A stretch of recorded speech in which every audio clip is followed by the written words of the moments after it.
After decades of dependability and proven performance, the Chrysler car has become synonymous with muscle and power. It is without a doubt the most sought-after brand at auctions, online and across the globe, setting and breaking records for the most valuable classic cars ever sold. The road has been rough, but our often marginalized Mopars are finally on the top of the mountain. Whether wrecked, rusted, or abandoned to the elements, we will find them and bring them back from the dead. It's what we do. This is Graveyard Carz. They're coming to get you, Barbara. Buried deep in the Pacific Northwest, one team in Springfield, Oregon, takes on the impossible, finding dead Mopar muscle and bringing it back from the grave. Award-winning master of Mopar, Mark Warman, his cousin Doug, his daughter Alyssa, his best friend Royal, his painter Will, and the rest of the GYC ghouls are restoring, resurrecting, and recreating some of the fastest, fiercest, and rarest muscle cars on the planet. This is Graveyard Carz.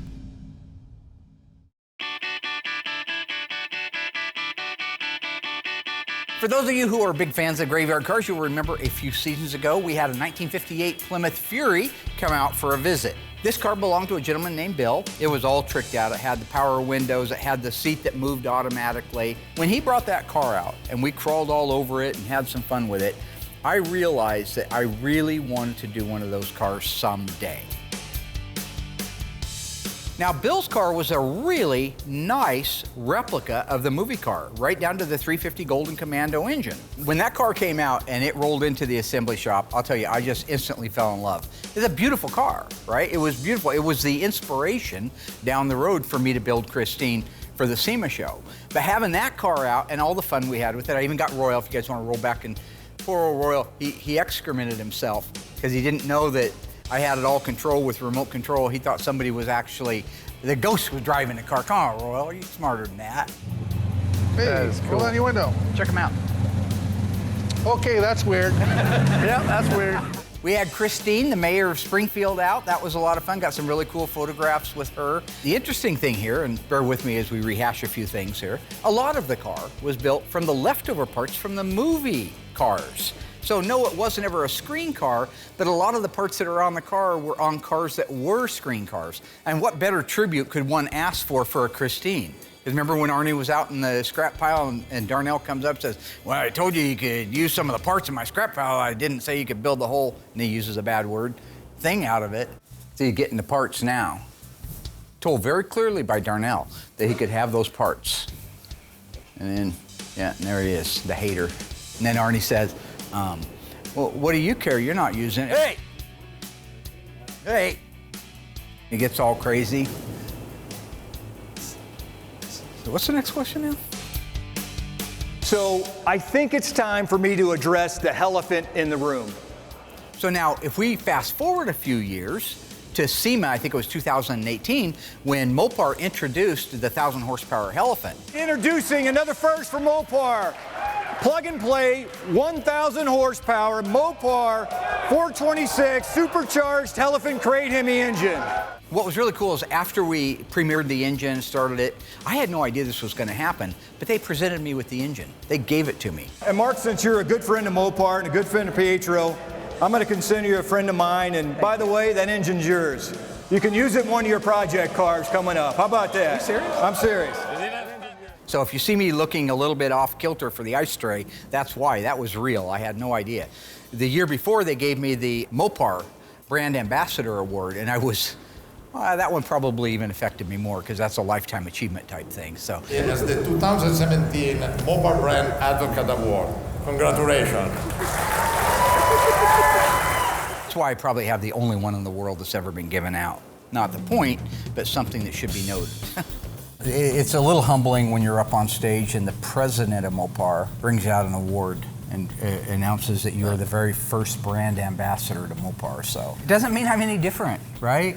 I still put my pants on one leg at a time. You know, I don't know why we're still talking about the same damn Mopar award. It's a beautiful award, and hands down, Mark has earned it. I will never take that away from him. But it's a plaque. This doesn't make me smarter than everybody else or funnier. Well, already probably funnier because I'm a natural comedian, but is what it is, you know. You don't let stuff like that go to your head. Just a guy doing his job.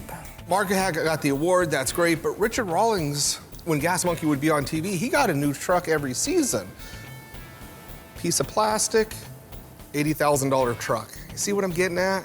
Some of the guys backstage were giving me a hard time that, you know, I kind of choked up when they gave me the Mopar Brand Ambassador Award. And, I just had something in my eye up there. Yeah. Did you get a little choked It's a up? lot of stuff in. No. I didn't choke up. Okay, have you ever been to Las Vegas? It's really dry, right? So it's like so dry. I'm used to Oregon where it's completely wet, and my eyes dried out. And because they do, your water, it doesn't matter. Just, what's the next question? The whole idea behind giving me this experimental 1,000 horsepower all aluminum engine was that I had to put it in something fitting, something that would represent the world's most evil engine, thus Christine. I was on the way back driving from SEMA, and I got to thinking about what am I going to put in, what am I going to put it in, and it just hit me. I'm going to put it in a 58 Fury, and I'm going to do a tribute to the Christine movie car. World's most evil car, world's most evil engine. You know, as soon as I got back from SEMA, the first thing I did was sit down, made some phone calls, and tried to find a 58 Belvedere, Fury, anything that I could make look like the car from Christine. I got a lead on one in Pennsylvania. Real nice fella. So we made the deal. I bought that car. That's kind of older material. If you go back and watch some of the earlier episodes, which are all available on YouTube for free, be sure to subscribe. You'll see where I bought that car, brought it out here. I knew it was a rough car. Maybe it was a little bit rougher, had a lot of problems. You're going to see a lot more. You're going to learn a lot more like I did. I learned a ton on that car. We're going to walk you through a lot of stages that you haven't seen before, all leading up to the grand reveal of this amazing car.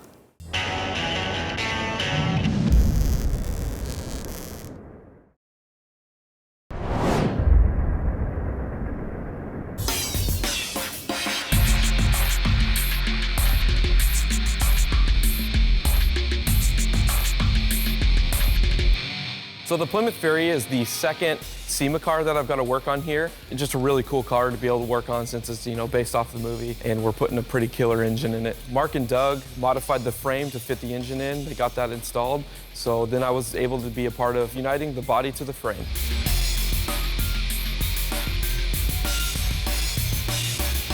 This was fun to build out, but it was sure out of our wheelhouse. But Mark and I worked on cars, mini bikes, go-karts, and everything for over the past half a century. We can build just about anything if we set our minds to it. Once Will had all the paint work done and we had it set back down on the frame, the fun stuff could start. The reassembly, the final assembly of Christine. All I remember about that whole thing was we had like 90 days to finish the car, and we really just got started on it. So it was suicide shifts back to back around the clock. We were working outside in the cold, working outside in the freezing, getting things ready. We were so jammed in the shop, none of us could work during the day on it because we had customer cars that had to be done. So we worked our butts off to get that thing done. You know, Christine was just a nightmare. We're not familiar with the car, so it's out of our wheelhouse. We can do it, it just takes time. Mark doesn't give us that time. So at this point, you know, we got the headliner that Larry's installing. I'm trying to get the paint buffed. It's like an all hands on deck. And nobody really knows what's going on because we don't know how to put the damn car together in a time crunch. It was all hands on deck. Will was buffing the car. Mark and I were working on all the trim. Justin and Alyssa were doing the wiring. Larry was working on the headliner.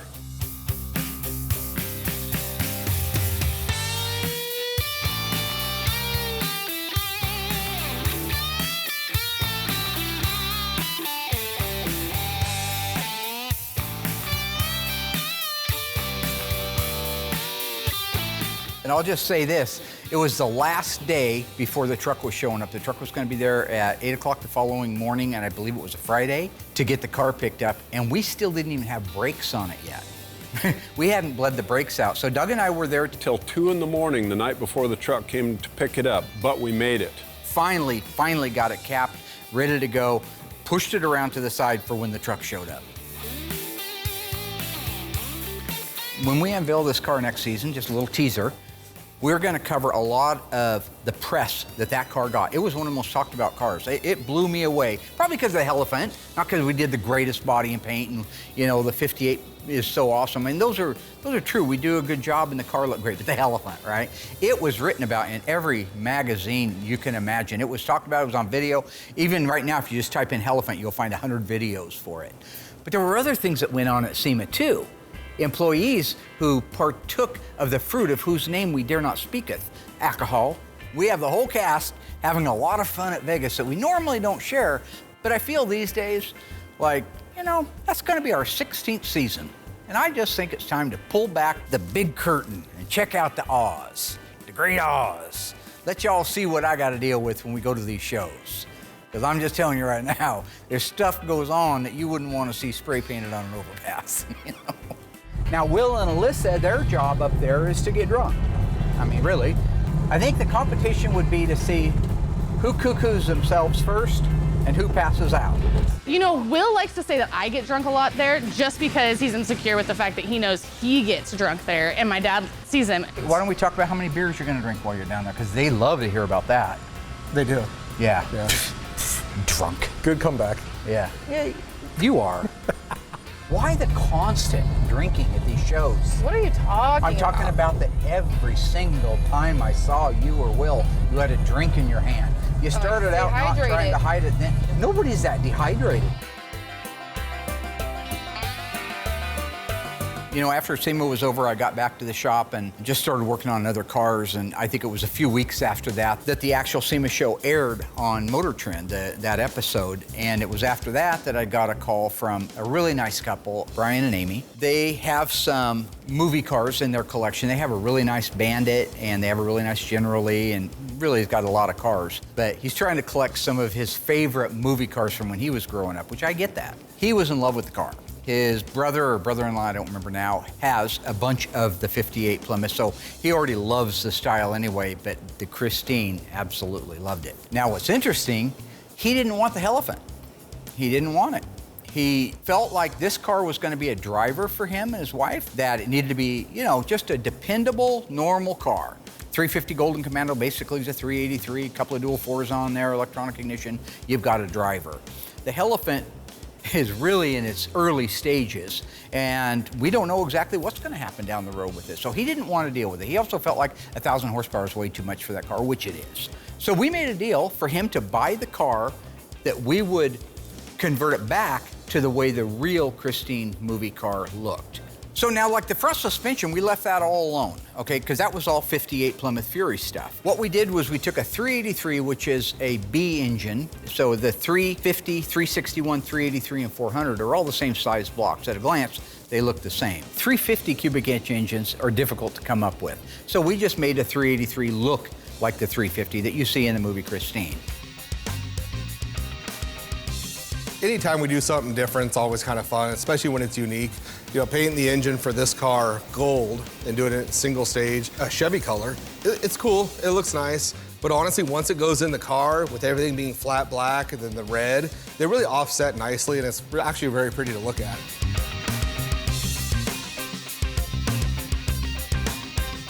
Since day one of Graveyard Cars, I've shared with my audience that our philosophy is to take your time and do the very best job you can do, because there are certain things that will fail if you rush them.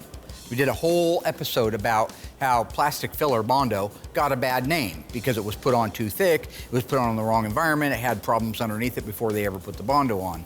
Well, this Christine was pretty much that situation.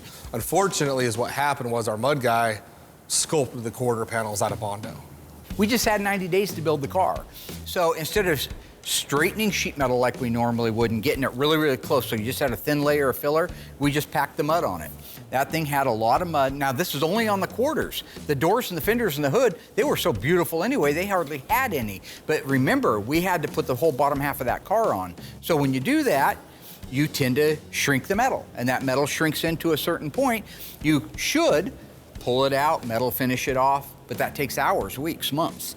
We just caved and paved, the old body man used to say. So it would look good at SEMA, but we knew in reality we'd be revisiting it, and that's where we are now. The car goes through the process, everything looks great, gets down to Vegas, everything is good. Coming back, we get it unloaded, and just the trailer ride home alone broke the bodywork on it. It was so thick. It was almost just disheartening because you have so much time invested into it, and somebody's shortcomings just screwed everything up completely. So we had to redo the car. We had to strip both quarters right down to the bare metal. All that mud, all that filler, all that crap came off. We had to rework it, reshape it, repush it. Then we were able to do the mud work over the top of it the correct way, the way that we know it will last. At that point, we were able to hand it off to Will. We're able to strip the car back down, do it correctly, really take our time, and the car just looks, it's probably the one car I didn't want to see leave. So one of the cars that we're getting close to finishing is our 1970 Plymouth Roadrunner. It's the convertible. Mark asked me to hustle on this car really quick so we can get the dash installed. So I installed the second skin so we could move on to the rest of the interior.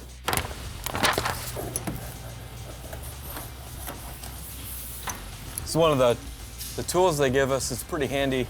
You can, flatten, roll it out, and then you just use the butt end of it and press it into the indentions in the floor.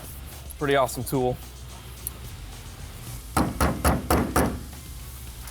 These spots on the floor right here are always the trickiest because you got all those divots and crazy bends in the floor.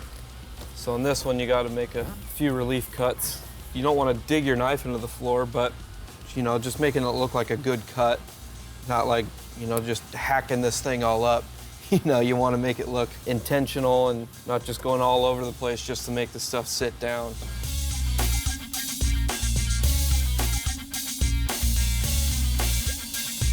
I really don't know how well the sound dender is going to do on a convertible car, so I pretty much installed it everywhere I could that's not visible, and it turned out pretty good.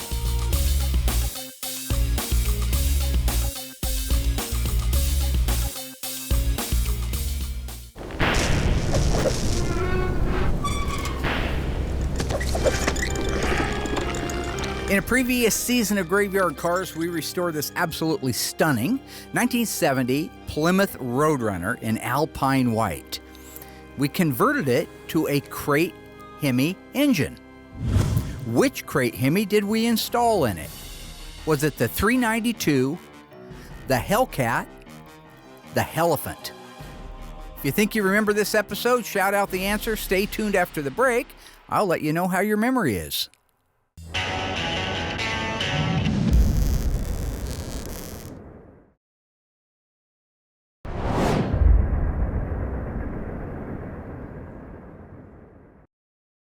How'd you do on that one, folks?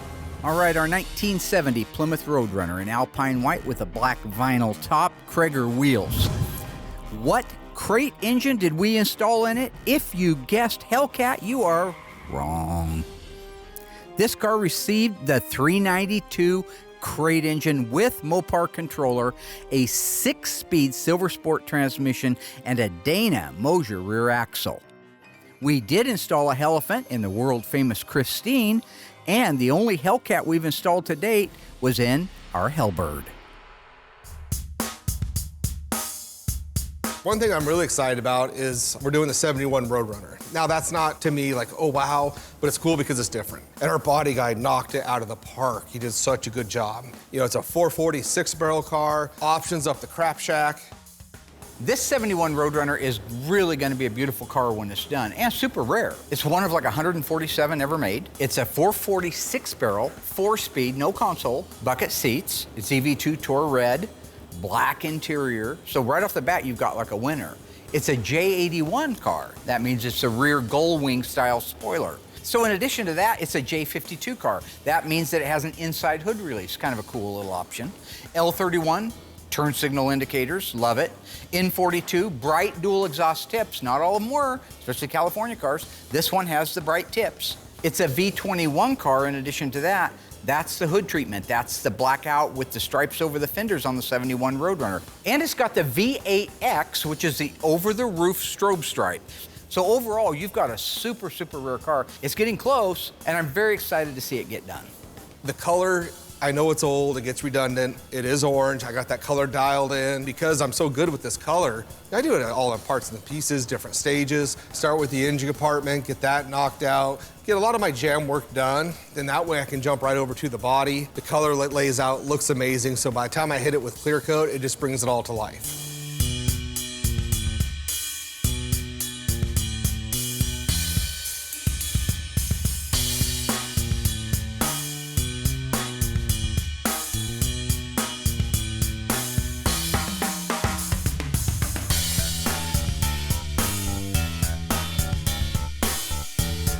So today I'm getting ready to install the carpet in the 1970 Roadrunner convertible.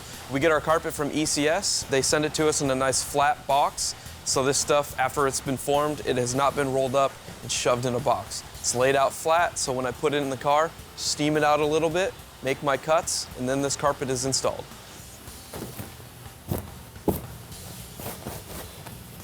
Just like that. You don't get that from a rolled up carpet. This usually saves me about an hour having these things not rolled up. I only have to maybe take about 5 to 10 minutes to steam out this carpet.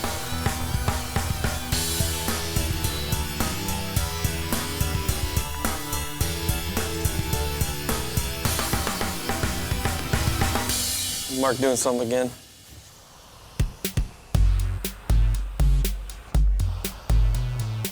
You know, and if you're wondering why I'm steaming this out, even though this got shipped to us in a flat box, this just helps the fibers loosen up and lay out even better.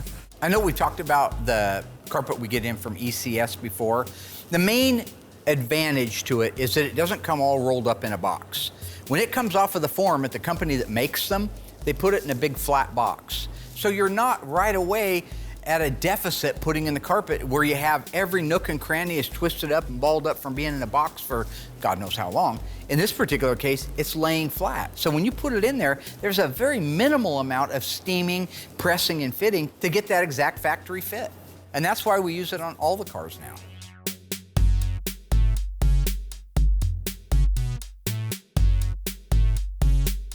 So once we had all the body work done, we were able to get it primered on Christine. Let it sit for a couple weeks, because again, there is no deadline, so it's really nice.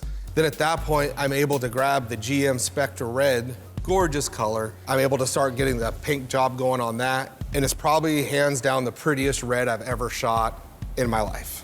And because I'm such a nice, generous guy, I'll even tell you the toners and how great these toners are that make such a beautiful color. The first toner in a formula is always the largest. It's a scarlet red. It's really just an outstanding red where it's darker, but these other toners I'm gonna tell you is what brings it all together. The second one, I don't even know how to pronounce it. It's like a Monstral red, which is another gorgeous red. Both these reds are just the prettiest reds we have. And then we drop into a Quindo Violet, followed by strong yellow oxide, and then just a little bit of the strong white.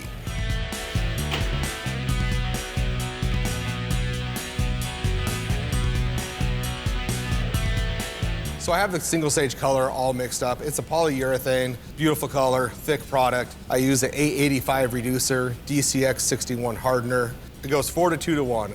4 parts color, 2 parts reducer, 1 part hardener. It's at the booth temp at about 65 to 70, and that way it just ensures it lays out beautiful.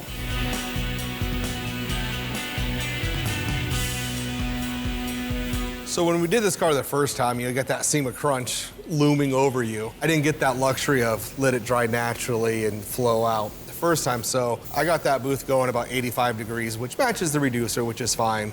But as soon as I'm done painting it, I give it a couple hours at that dry time.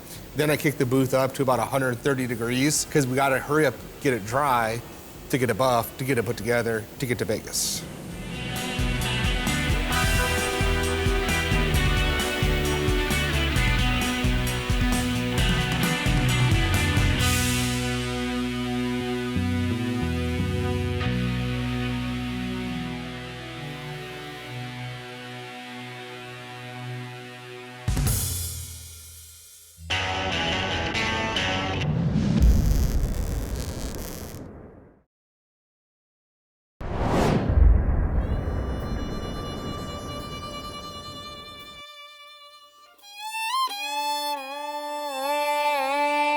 All right, so our little 1970 Plymouth Roadrunner EV2.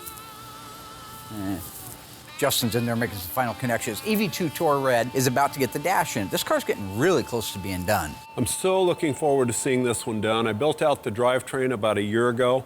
We ran this on the Easy Run test stand, no leaks, ran fantastic. Here's a side note for all you Cousin Dougie fans. I'm not a fan of convertibles. My mother tried to give me a convertible 30 times and I never took the car. Yeah, I can't imagine why. Poop box. After 30 years, she finally sold the car. Anyway, I don't care much for convertibles, but this one with a 4-speed, air grabber hood, Tour Red, I think it's going to be a real head turner. Now, you've seen us put in a million dashes, no big deal there. What I want to talk about on this car is the fact that it's an N96 air grabber car and how cool that is and what it is as far as mechanically that makes the air grabber door go up. One of the coolest option codes to see on a Mopar fender tag is N96. We talked about it many, many times. That fresh air hood. Now, the fresh air hood first showed up in 1969 on the B-bodies. You remember our A12 car had a lift-off hood. That technically was a fresh air hood car. Our 69 Hemi Roadrunner, the Seafoam turquoise car, that got a fresh air induction hood. But really, that hood got its very, very coolest in 1970. On the Challenger and on the Cuda, it became a shaker, right? Most desirable option ever on one of those cars. On the B-bodies, it became an air grabber or a ram charger, but functional doors. So if you go back to the yellow Roadrunner that we did a few seasons ago, that was an air grabber car. Go back to our 1971 Dodge Charger back in season 2. That was a ram charger car. It means that the hood pops up and allows cold air to go into it and feed the rest of the engine. And to me, really, how it works is the most fascinating part. So this is the dash assembly we're getting ready to put in. This little jewel right here is the air grabber switch. See, in 70, this just really got cool. It's up here in bold and in your face, got the red toggle on it. Down means that it's off. When I click it like that, it means that it's on. What on means is that the trap door on the Roadrunner is gonna pop open with the cool shark's teeth on the side of it decal that says air grabber. It's an intimidating little move, plus it brings in some cold air. We know that down is off, up is on. This is just a vacuum switch. So if you look at actually the inside of it here, you'll see that there are 3 nipples on the back side of that valve. Those have to plug into something. So I want to take a second and show you what they're going to plug into. These are the vacuum lines right here that will go on the back of that switch. So if you look carefully, you'll see 1, 2, 3, a little triangular pattern. That matches that switch. Now there's a couple others here, this line here and this line here. Those go to an electric solenoid. So the solenoid for the air grabber is installed under the dash. You know, these cars were not a collector car at the time, they were a daily driver. So when you flick that switch on to open up that air grabber, if you just turned the car off and you didn't have that solenoid, that thing would stay open. So say you got a rainy day, that's gonna flood, you know, all that water is gonna go down into your air cleaner and all that stuff. So when you turn the car off, that switch that goes to the fuse box, it bleeds the vacuum lines. That door is gonna close automatically for you so you're not stuck with it open when you really don't want water or something getting in there when you're not driving the car. That this was the connection I was talking about. And these hoses go through here, all the way through the firewall. There's a grommet on the other side. And then they follow up the hood. One source gets vacuum off of the engine, the other one goes up to the servo or the actuator that makes that door go up and down. You about ready over there? Yeah, I'm good to go. Good job. It's gonna be a nice car done. All right, we're gonna put a dash in. Now, when I get that dash in there, we have a vacuum simulator, right? Yeah. I wanna show you exactly how that thing works because it's super cool. If you haven't seen a 70 air grabber function before, you just haven't lived. Oh, Drapula. I call him Drapula. And Frankenstein, and I think Wolfman is on there. Who else is on there? Bride? I'd do the Bride. Oh, no. The 69 Charger we bought up in Gaston, Oregon, it really didn't take too long to finish the final assembly on. We had to remove the drivetrain and detail it correctly, and that's really all I had to do on that car.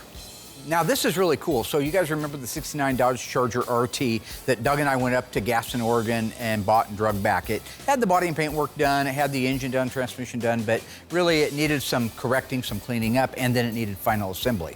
Well, we finally finished that. I was on the phone one day talking to Brian that bought the 58 Plymouth Fury, and I was telling him about the car. That was a really nice car, and I was getting ready to put it on eBay. he was looking for a 69 Charger at the time for his wife, Amy. So we just talked for a while. I told him about the car, so we didn't restore it, you know. So it may not be exactly up to our normal standards, but it's a damn nice car. And it could be a pretty fair price. So at the end of the day, we made a deal. He bought the car, and it's going home to him.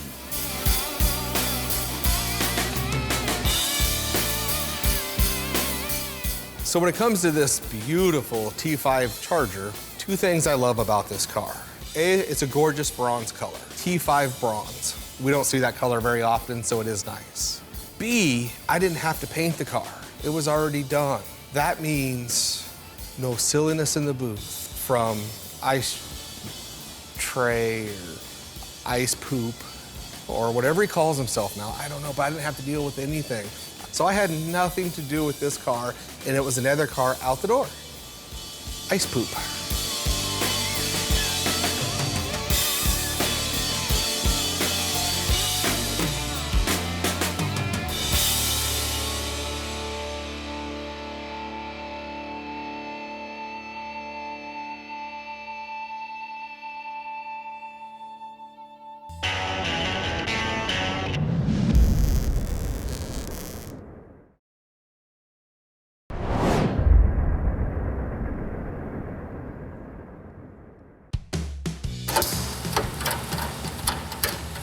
Might be a little tight popping it off, but. Saw your interview, too. Which one? Oh, the one where you're making fun of my impressions. I push the lotion on the skin. Oh, that was good, huh? That was funny. Yeah. That was great. Blame them. Huh? Well, you can blame them for that Pete's one. the damn devil. He Yeah. loves causing trouble with people. I didn't get time to warm up, though, so. Oh, would your impressions of me doing impressions have been better? Probably. Oh, yeah.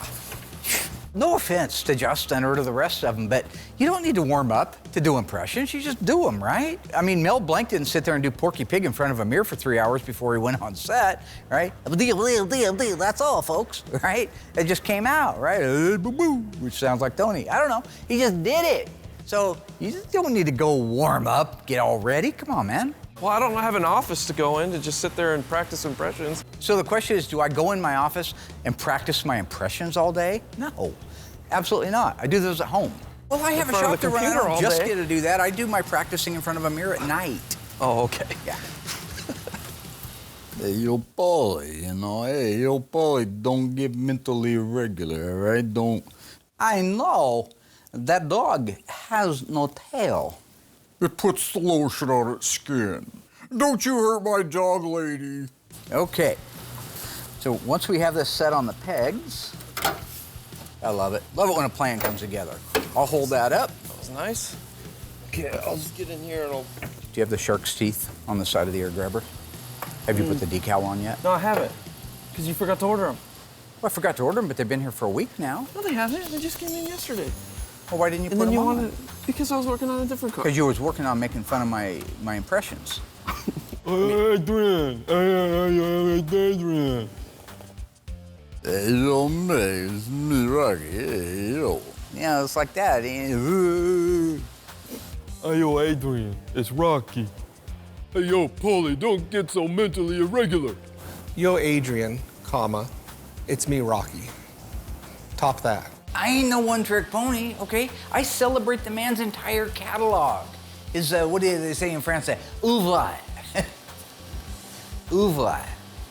What I do is I take my hat and I turn it around backwards like that. And it's like a switch that just goes on. You know, when the switch goes on, I'm like another person. You know, I don't feel like a truck.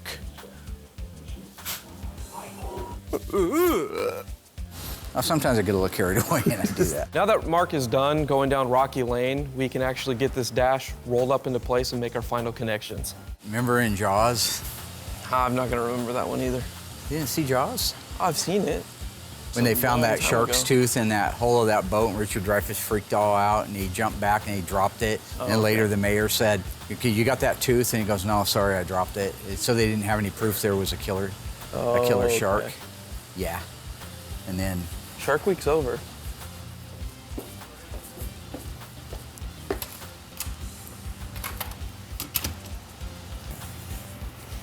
My head hurts.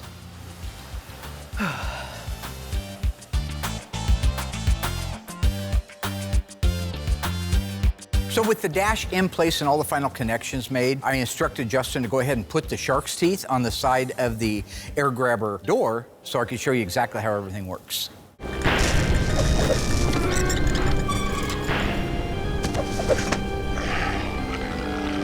Previously on Graveyard Cars, we restored this gorgeous 1971 Dodge Charger RT 440 6-pack Ram Charger hood car. True or false? This car was a 4-speed manual transmission. If you remember the car, you should remember what it was. Stay tuned after the break. I'll let you know how you did.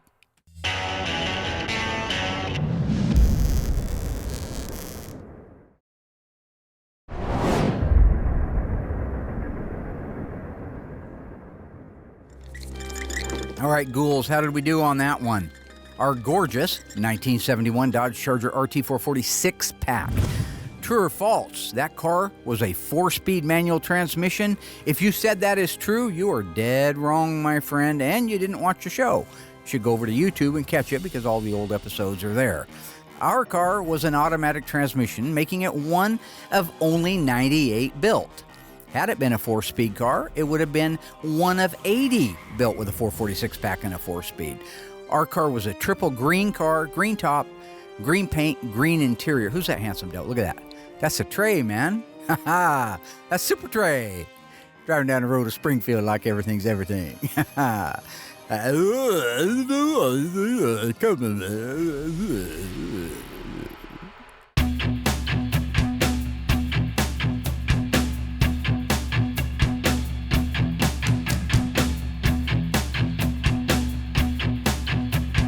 So these are actually the first shark teeth that I've done for an air grabber.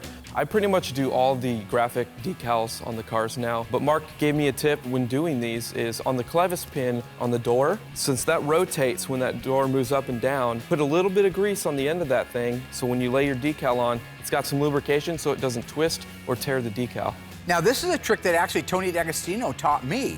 Is when I did the decals on the 71 Dodge Charger air grabber door, I just put them on there. They're hard to do because they're up inside there.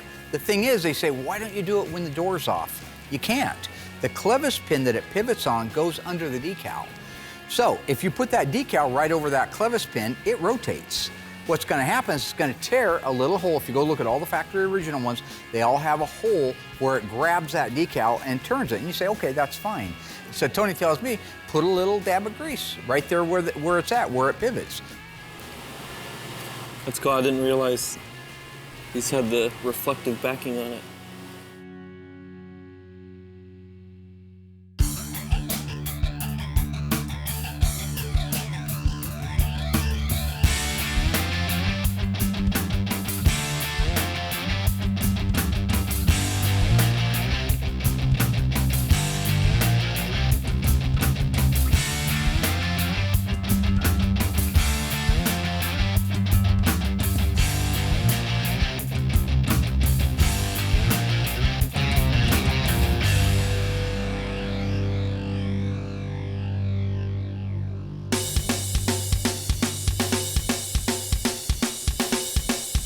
So when it comes to wrapping up the parts and pieces, time is of the essence when it's on this 71 Roadrunner because I don't want to be bothered.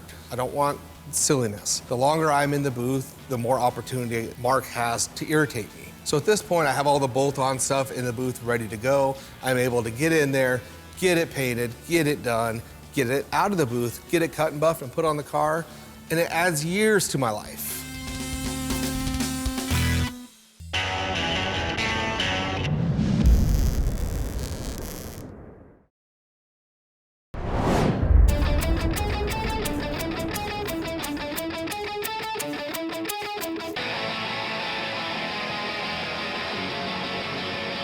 So today is a pretty exciting day. It's the first time I'm actually gonna take my son Brody in the booth to paint. Did this car a little bit differently. I'm doing it in pieces. Makes the area smaller so I can actually work with him. He's not gonna be spraying, but I'll be able to go over how I'm doing it. If he has questions, I can answer it. He's been doing a lot of our epoxy primer. So while that isn't technical, it puts a gun in his hand.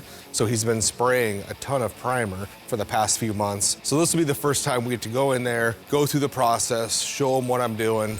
You know, get that first coat of color on there. Then after that, he can come to me and ask questions. You know, Dad, why do you do it this way? Why do you do it that way? You guys remember when the movie poster came out for Jaws 2? Just when you think it's safe to go back in the water? Yeah.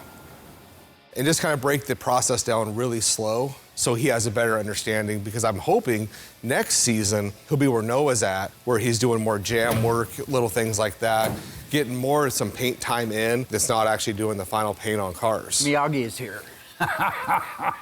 Mr. Miyagi. When he fixed his shoulder after Johnny swept the knee, you had to do the crane. You getting ready So to at this teach him? point, No. You getting ready to teach him how to do stuff like I did you 25 years ago? Right? so yeah. Yeah, no, that's good. I know. That's good. Hey, all right.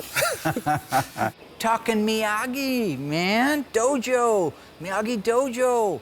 Wax on, you know what I'm saying? So at this point, we're getting ready to head in the booth. Look like Kenny G. So let's just be clear on this. Kenny G is not the father of Brody William Scott.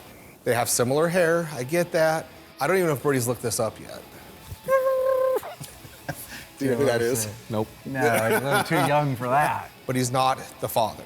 So with Brody being on board now and coming to work every day, he can see what I've spent the past 30 years dealing with, working with Mark. So at this point, we got the paint ready to go. Will ate some raw oysters at the coast this weekend and crapped his pants. Well, I'm 60 years old. Mark is 59. I've known him my whole life. That's half a century of crazy. Crazy. Well, you got a zipper on the back of your pants right around your butt. And that's a cut. Well, after dealing with Mark's silliness, and that's behind us now, I was able to get in the booth and get the Roadrunner painted.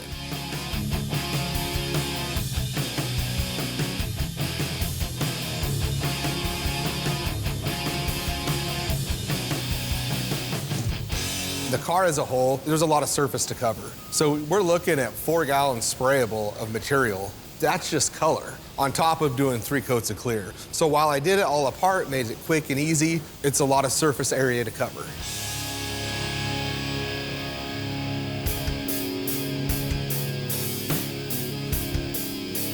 So honestly, I can't wait to see this car done. It's got all the right things on it. It's a 4-speed. I think it'll be a stunning example of what we can do, especially when you look back at what it looked like when it came in. That's Graveyard Carz.